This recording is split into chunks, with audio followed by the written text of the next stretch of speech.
Nu ką, užsidegė krūvelę klaidų. Tai ir ABS tikrinti, ir stabdžių sistemą tikrinti, vienu žodžiu. Dar čia vieną ikoną turėtų užsidėkti. Gal perjungsiu taip. Vienu žodžiu. Tai va, pasileis mašina, pasileidžia. Bet neveikia antipraslydimas. Variklis nevyksta variklio regeneracija.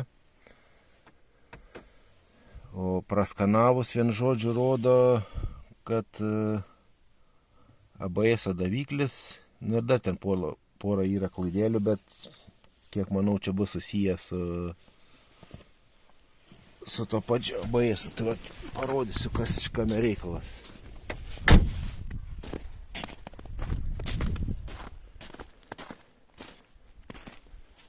Tai va, nieko čia labai sudėtingo neatsitiko. Rodo, kad ABS davikliukas neveikia. Nu tai ką čia žiūrėti?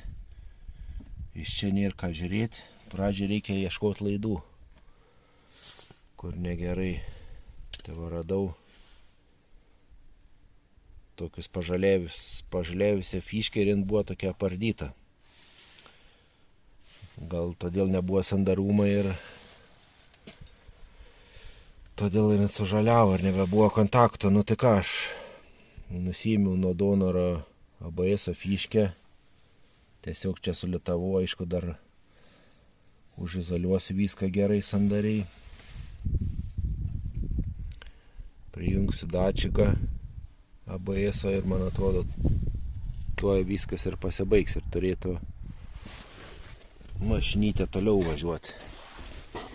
Tai va, toks menkas gedimas. Dar kai viską užbaigsiu, reikės pabandyti patikrinti. Pasijungus kompą rodė tokios klaidas. Tai va, toks menkas gedimėlis buvo, vienu žodžiu. Sujungus tą ABS dačiką, klaidas dingo, praslydimas veikia. Generaciją pažiūrim dabar. Palauk, čia kažkodėl ant nulio.